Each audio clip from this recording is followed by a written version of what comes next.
다음 종목이 지금 에코프로 BM입니다. 녹십자님의 종목인데 82,000원에 10%입니다. 장기 단기 진단 부탁드립니다. 오늘 워낙 이쪽으로 좀 강한 모습 이어지고 있습니다. 윗꼬리가 살짝 달리긴 했는데요. 76,000원 전후의 등락을 보여주고 있습니다. 이분은 아마 코로나 전부터 녹십자님이 들고 계셨던 것 같아요. 그렇죠? 이후에 51,800원까지 밀렸다가 지금은 76,000원까지 회복이 되고 있습니다. 단기적으로는 그럼 이 직전 고점 93,000원의 신고가를 넘어설 수 있을 것인가? 장기로는 과연 전기차 성장을 반영하면 어느 정도까지 볼 것인가? 전기차가 정말 핵심 화두죠. 앞서 강재현 운용력은 2차 전지 다소 조금 과열, 아까 조금 관심권에서 빼두자라는 이야기도 나와서 자, 두 분 이야기 들어보겠습니다. 최유청 전문가님, 단기, 장기 어떤 뷰 갖고 계세요? 장기 관점 유효합니다. 근데 이분은 녹십자 진단 요청한 줄 알았어요. 녹십자님이 에코프로비에. 녹십자님 녹십자 사셔야 되는 거 아니에요? 자, 그 2차 전지는요. 장기, 단기 다 관점이 좀 다를 거예요.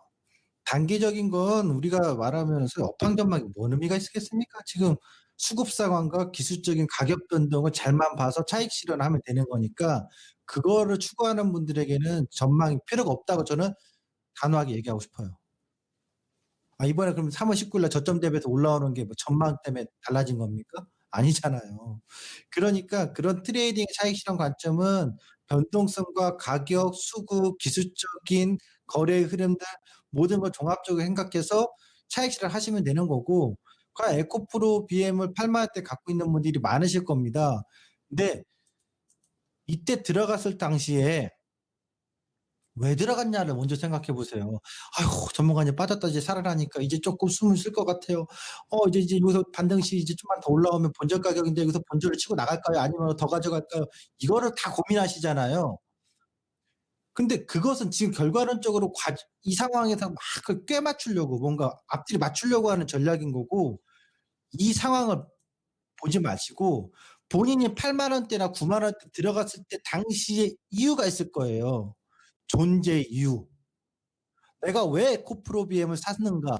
그 이유를 먼저 생각하신다면 빠졌을 때 겁낼 게 아니라 더 살 수 있는 기준이 있을 거고, 만약 그 기준에서 내가 잘못 판단한 것 같아. 이때. 그랬으면 당연히 단호하게 지금 시점이든 언제든지 매도하면 되는 건데, 저는 에코프로 BM을 매도할 이유가 없다고 봅니다.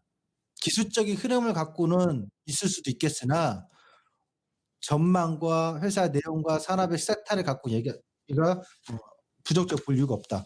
제가 좀 보면 설명드리겠습니다.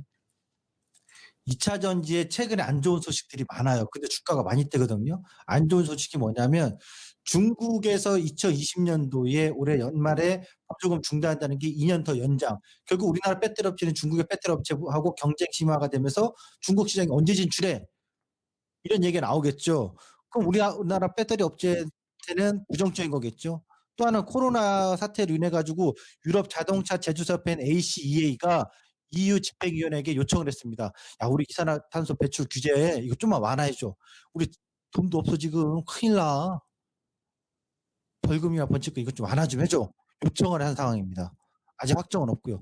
미국 같은 경우는 오바마 대통령이 2025년도까지 1리터당 23.2km의 연비를 규제를 했는데 트럼프가 낼름 뒤집어 버렸습니다. 2025년도 아니고 1년 더 2026년까지 리터당 17.2km로 완화했습니다. 이런 거 보면 아이고 전기차 이거 아직 멀었네 라고 생각하시는 부정적인 이슈들로 보이겠습니다만, 전기차가 북유럽 쪽에서는 판매가 급증하고 있다는 거. 어느 정도 급증이냐면 전년 동기 대비 평균 80에서 100% 정도 급증했다는 거죠. 결국 전기차는 대세입니다. 제가 보는 관점에서 대세의 이유는 과거 100년, 1900년도에서부터 지금까지 100년 동안은 내연기관이 주도했던 에너지 성장이고 에너지 소비고, 강력한 자동차 성장이 어디서 나왔냐? 내연기관이 유가에서 나왔습니다. 근데 앞으로 50년, 100년, 제가 100년 살지 200년 살지 저도 모릅니다만, 모르긴 뭐 모르겠습니까? 100년 이상 못 사는 거죠. 제가 150살까지 살겠습니까? 안 되겠죠. 그러나 앞으로 미래 우리 후손들이 지구에서 살려면 환경 문제에 굉장히 밀접하게 영향을 받을 거라고요. 그러면 내연기관에서 전기차나 친환경차로 갈 수밖에 없는 시점이라면 앞으로 배터리 업체는 1-2년의 단기적인 시각이 아니라 10년, 20년, 30년을 보셔야 된다는 거예요. 유가처럼 중요한 에너지 산업이 될 거라고요, 배터리 산업이. 왜? 자동차가 멈추니까, 코로나로 인류의 이동이 멈추니까 지구의 환경이 맑아졌다는 거 보셨죠? 기사로도. 그거예요. 그렇다면 자동차 내연기관은 점진적으로 줄어들 수밖에 없는 미래입니다. 앞으로 우리 미래에는 그쪽으로 갈 수밖에 없던 방향의 정책이 있다라는 거죠. 그러면 전기차 관련된 건 단순하게 지금 빨라질까요? 될까요? 안 될까요?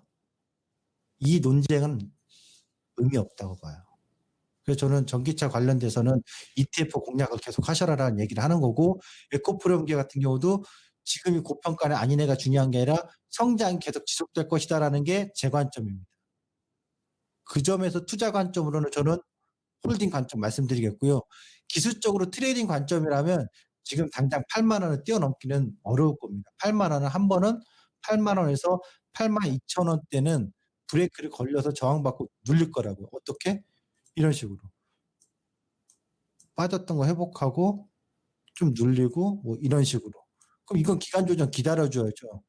이것 때문에 손절을 칠 이유는 저는 없다. 이렇게 봅니다. 네. 기술적 트레이딩 방면에서 지금 후자 설명을 해주셨지만 사실상 친환경은 미래 성장 방향 아닌가? 네, 홀딩 이렇게 의견을 주셨어요. 장기로. 네, 강지현 운용령님 앞서 살짝 올라올 만큼 올라왔는데 라는 이야기가 시황체크에서 나왔었는데요. 네, 다른 의견 주시나요? 최수창 전문가가 얘기한 거 들으면은 네. 정말 연기도 잘하는 것 같아요. 어쩜 저렇게 연기를 잘할까라는 생각이 들 정도로 말을 너무 재밌게 잘하는 것 같은데 길게 간다란 부분 그 뭐 성장에 대한 의구심이 없다 다 좋습니다. 근데 우리 인간적으로 지금 시장 자체가 변동성이 정말 세잖아요. 그러니까 어차피 올라간다. 좋아요. 좋은데 시장 자체에서 지금 보면은 에코프로미에만 딱 놓고 얘기할 때 고가 대비해서 40%가 급락했고 지금 저가 대비해서 40%가 올랐어요. 그러니까 이 변동성이 어지간하게 시장에서 보통 우리 중장기를 갖고 간다. 그리고 어느 정도 계속해서 끌고 가는 게 좋다라고 할 때 사실 저 같은 경우도 마찬가지지만 그 계속해서 추세를 타고 갈 때 5% 빠진다, 10% 빠진다 의미 없습니다. 나 이 종목 갖고 뭐 50% 먹을 거야, 100% 먹을 거야 이렇게 생각한다면은 그건 사실 의미가 전혀 없어요. 5% 빠진다? 그게 뭔 의미 있는데? 나 100% 먹으러 가는데 가는 와중에서 잠깐 쉬었다. 상관이 없죠. 근데 요즘 장은 사실 변동성이 굉장히 세거든요. 그러니까 변동성 자체가 중간에 저점 대비해서 40% 올랐다면 다시 한번 시장에서는 어느 정도 차익실현 떨어지고 변동이 났다 할 때 또 10에서 20%또 빠질 수 있거든요. 그 시청자분께서 지금 매수하신 가격대가 8만 원이 좀 넘어가는 그런 가격대인데 그 가격대에서 지금 현재 매수가 지금 현재는 매수하신 가격대 대비해서 한 5에서 6% 정도 빠져 있는 상태인데 이게 다시 한번 7만 원짜리대를 온다고 하면은 그러면 걔지 또 10% 이상의 손실을 굳이 볼 필요 없다는 얘기예요, 사실은. 그러니까 어느 정도 왔다 했으면 최소한 비중을 한 번은 줄여줬다가 나중에 좀 더 내려왔을 때 이왕이면 거기서 재매수를 해가지고 다시 비중을 채운다면은 평단 자체를 낮출 수 있는데 그걸 안 하는 거는 사실 어떻게 보면은 주식하는 사람에서 나 중단기 투자니까 난 단기 매매 안 돼. 나는 실력이 없으니까 나는 그냥 무조건 들고 가야 돼. 라고 하면은 주식 시장에서 그냥 사놓고 그냥 아무것도 볼 필요가 없어. 지수가 빠졌어. 뭐 지수가 무너져. 이 회사가 무너져.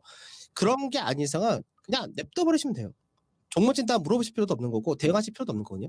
근데 사실은 여러분들이 어떤 종목에 대해서 어떤 업황에 대해서 기업에 대해서 거기에 대해서 정말 좋다라고 끌고 가려면은 사실 수익이 담보가 된 상태에서 끌고 가는 게 제대로 된 끌고 가는 거지 손실이 나가지고 중장기가 좋으니까 지금도 손실인데 거의 다 회복을 했는데 지금 자리에서도 끝까지 중간 또 빠질 거 알면서도 가져간다 이거는 사실 필요가 없는 거죠.